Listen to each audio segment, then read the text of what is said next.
नमस्कार, मैं कैलाश शर्मा एक बार फिर उपस्थित हूं आपके सामने कक्षा 10 के पाठ्यक्रम में निर्धारित प्रत्यय लेकर। तो आइए शुरुआत करते हैं। सबसे पहले प्रत्यय की परिभाषा। वे शब्दांश जो किसी धातु या शब्द के अंत में जुड़ते हैं उन्हें प्रत्यय कहते हैं। जैसे बुद्धि प्लस मतुप, बुद्धिमान। तो यहाँ जो ये मतुप है ये प्रत्यय है जो बुद्धि शब्द के अंत में जुड़ा है। आगे बढ़ते हैं। प्रत्यय के भेद। प्रत्यय के 3 भेद होते हैं। पहला कृत प्रत्यय, दूसरा तद्धित प्रत्यय और तीसरा स्त्री प्रत्यय। कृत प्रत्यय वे प्रत्यय जो धातु यानी क्रिया के अंत में लगते हैं वे कृत प्रत्यय कहलाते हैं। दूसरा तद्धित प्रत्यय जो संज्ञा सर्वनाम आदि शब्दों के अंत में जुड़ते हैं उन्हें तद्धित प्रत्यय कहते हैं। और तीसरा स्त्री प्रत्यय यानी पुल्लिंग शब्दों को स्त्रीलिंग में परिवर्तित करने के लिए जिन प्रत्ययों का प्रयोग होता है उन्हें स्त्री प्रत्यय कहते हैं। कक्षा 10 के पाठ्यक्रम में तद्धित और स्त्री प्रत्यय दिए हैं। तो आइए शुरुआत करते हैं। तद्धित प्रत्यय जिन प्रत्ययों का प्रयोग संज्ञा सर्वनाम विशेषण आदि शब्दों के बाद किया जाता है उन्हें तद्धित प्रत्यय कहते हैं। कक्षा 10 के पाठ्यक्रम में ठक, मतुप, त्व और तल ये 4 तद्धित प्रत्यय हैं। सबसे पहले ठक प्रत्यय। ठक प्रत्यय का अर्थ है भाव अर्थ में, यानी उत्पन्न होने का भाव, संबंधित होने का भाव इत्यादि। ठक प्रत्यय में एक शेष बचता है और जो पहला स्वर होता है यानी पहले शब्द का जो पहला स्वर होता है उसमें वृद्धि होती है। वृद्धि के लिए हम संधियों में अलग से बात करेंगे। इसे थोड़ा आसान रूप से समझ लेते हैं। यदि किसी शब्द का पहला स्वर अ या आ हो तो वहां हम आ लिख देंगे। ई, ए, ऐ होगा तो उसे हम ऐ लिख देंगे। उ, ओ, औ होगा तो उसे हम औ लिख देंगे। और यदि री होगा तो उसे आर लिख देंगे। आइए एक उदाहरण देखते हैं। जैसे शरीर प्लस ठक, तो ठक में शेष क्या बचता है? इक। ध्यान रहे शरीर में ये जो पहला है श, इसमें स्वर कौन सा है? अ। यहां हम देखें यदि पहला स्वर अ हो तो उसे हम क्या लिखेंगे? आ। तो शरीर से क्या बनेगा? शारीर। और इक लग के बनेगा शारीरिक। एक और उदाहरण लेते हैं। नगर प्लस ठक। ठक में क्या शेष बचता है?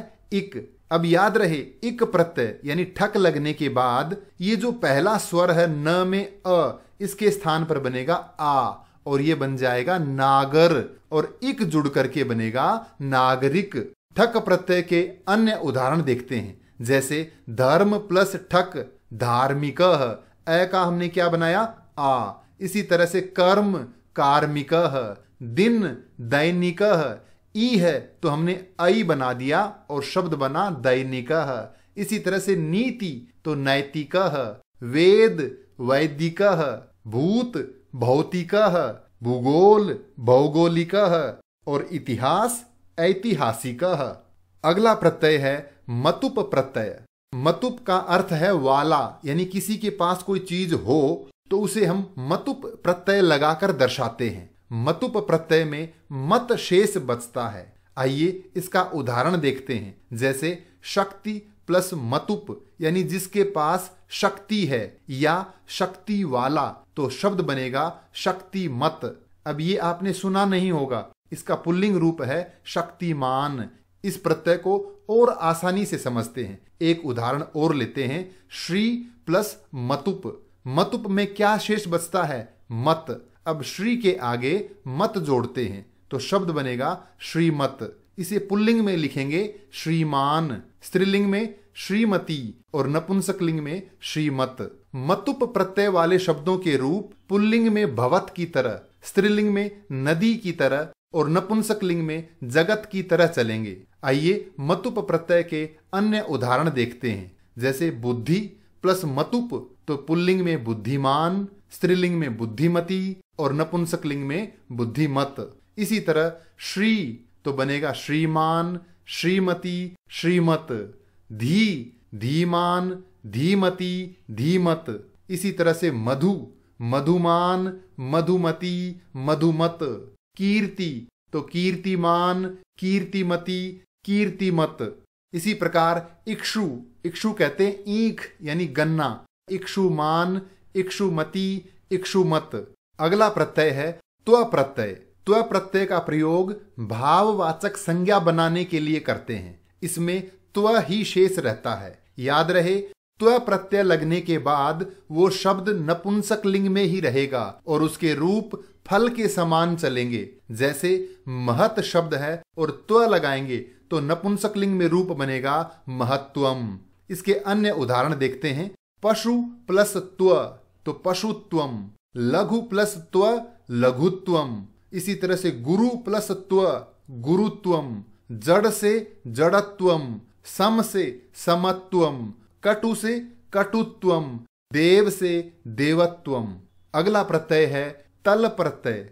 तल प्रत्यय का प्रयोग भी भाववाचक संज्ञा बनाने के लिए ही किया जाता है। इस प्रत्यय में ता शेष रहता है। याद रहे, तल प्रत्यांत शब्द यानी तल प्रत्यय लगने के बाद वह शब्द स्त्रीलिंग में रहेगा और उसके रूप चलेंगे रमा की तरह से। आइए एक उदाहरण देखते हैं। जैसे मूर्ख और तल प्रत्यय लगाएंगे, तल में शेष क्या रहता है? ता, तो शब्द बनेगा मूर्खता। आइए तल प्रत्यय के अन्य उदाहरण देखते हैं। जैसे पशु प्लस तल, तल में शेष क्या रहेगा? ता, तो शब्द बनेगा पशुता। लघु से लघुता, गुरु से गुरुता, मित्र से मित्रता, सम से समता, कटु से कटुता, महत से महता। आगे बढ़ते हैं स्त्री प्रत्यय की ओर। स्त्री प्रत्यय किसे कहते हैं? जिन प्रत्ययों का प्रयोग पुल्लिंग शब्दों से स्त्रीलिंग शब्द बनाने के लिए किया जाता है उन्हें स्त्री प्रत्यय कहते हैं। जैसे टाप प्रत्यय, डाप प्रत्यय, चाप प्रत्यय, नीप, नीश और नीन प्रत्यय, ये स्त्री प्रत्यय हैं। आइए आगे बढ़ते हैं। पहला स्त्री प्रत्यय है टाप प्रत्यय। टाप प्रत्यय का प्रयोग अकारांत पुल्लिंग शब्दों से यानी ऐसे शब्द जिनके अंत में अ हो उन शब्दों से स्त्रीलिंग शब्द बनाने के लिए इसका प्रयोग किया जाता है। टाप प्रत्यय में आ शेष रहता है। उदाहरण देखते हैं। सुत प्लस टाप, सुत यानी बेटा और उसमें टाप जोड़ेंगे तो टाप में शेष बचेगा आ और दोनों मिलकर शब्द बनेगा सुता यानी बेटी। इसे और आसानी से समझते हैं। उदाहरण है छात्र प्लस टाप, टाप में शेष क्या रहेगा? आ, तो छात्र के आगे आ लिखेंगे तो शब्द बनेगा छात्रा। इसके अन्य उदाहरण देखते हैं। जैसे बाल प्लस टाप तो बाला, प्रथम प्लस टाप प्रथमा, कोकिल से कोकिला, अश्व से अश्वा, अज से अजा। यदि किसी शब्द के अंत में अक हो तो टाप प्रत्यय यदि जोड़ेंगे तो उस अक के स्थान पर इक हो जाता है और फिर आ प्रत्यय लगता है। जैसे बालक, इसके अंत में क्या है? अक, तो जब टाप प्रत्यय लगेगा तो अक का क्या बनेगा? इक यानी बालिक और आगे जुड़ेगा आ तो शब्द बनेगा बालिका। बालक से क्या बना? बालिका। इसी तरह से धावक धाविका, शिक्षक शिक्षिका, गायक गायिका, नायक नायिका।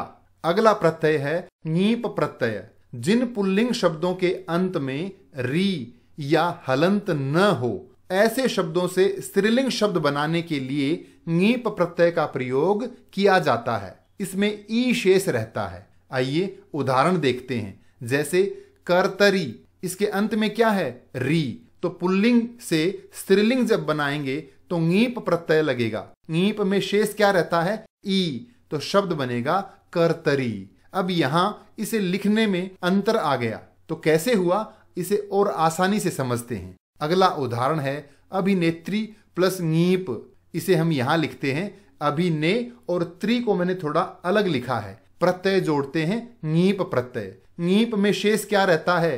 ई। अब ई प्रत्यय लगने के बाद यहां ध्यान दें, ये जो त्री लिखा है इसे हम अलग अलग लिखते हैं त प्लस री। अब जब री स्वर के आगे दूसरा स्वर है ई आ जाता है तो इनमें यण संधि होती है और ये जो री है इसके स्थान पर र बन जाता है। तो त और र, आगे क्या है? ई, तो त र और ई मिलकर बनेंगे त्री। अब ये जो नया बनकर आया है त्री, इसे इस नीप प्रत्यय और ये त्री है इनके स्थान पर यदि लिखेंगे तो बनेगा अभिनेत्री।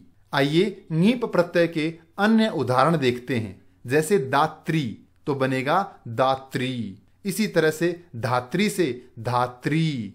कामिन, ये न अंत में है तो ङीप प्रत्यय लगेगा तो कामिनी। तपस्विन, तपस्विनी। गुणिन, गुणिनी। ध्यान रहे, उम्र यानी वयवाचक शब्दों से और जातिवाचक शब्दों से यदि स्त्रीलिंग बनाना हो तो भी ई प्रत्यय ही लगता है। जैसे कुमार तो ङीप लगकर बनेगा कुमारी। किशोर से किशोरी। ब्राह्मण से ब्राह्मणी। देव से देवी। गोप से गोपी। अब कक्षा 10 के प्रत्यय, उनकी पहचान का तरीका। यदि किसी शब्द के अंत में इक हो तो प्रत्यय है ठक। जैसे धार्मिकः, नैतिकः, भौगोलिकः। और यदि किसी शब्द के अंत में हो मान, याद रहे शब्द के अंत में न कि धातु के, जैसे बुद्धिमान, धीमान, कीर्तिमान, तो प्रत्यय है मतुप। और यदि किसी शब्द के अंत में है वान, गुणवान, रूपवान, धनवान, तो प्रत्यय है वतुप। और यदि शब्द के अंत में है त्वम, जैसे लघुत्वम, पशुत्वम, महत्वम, तो प्रत्यय है त्व। और यदि अंत में है ता, जैसे लघुता, महत्ता, मित्रता, तो प्रत्यय है तल। इसी प्रकार यदि किसी शब्द के अंत में है आ, जैसे छात्रा, सुता, अजा, अश्वा, तो प्रत्यय है टाप। और यदि किसी शब्द के अंत में है ई, जैसे कर्तरी, दात्री, देवी, नदी आदि, तो प्रत्यय है ङीप। तो ये तरीका है जिससे हम इन प्रत्ययों की पहचान आसानी से कर पाएंगे। ये था आज का विषय प्रत्यय। प्रत्यय से संबंधित कोई भी प्रश्न हो तो कृपया कमेंट्स में लिखकर अवश्य पूछें। धन्यवाद।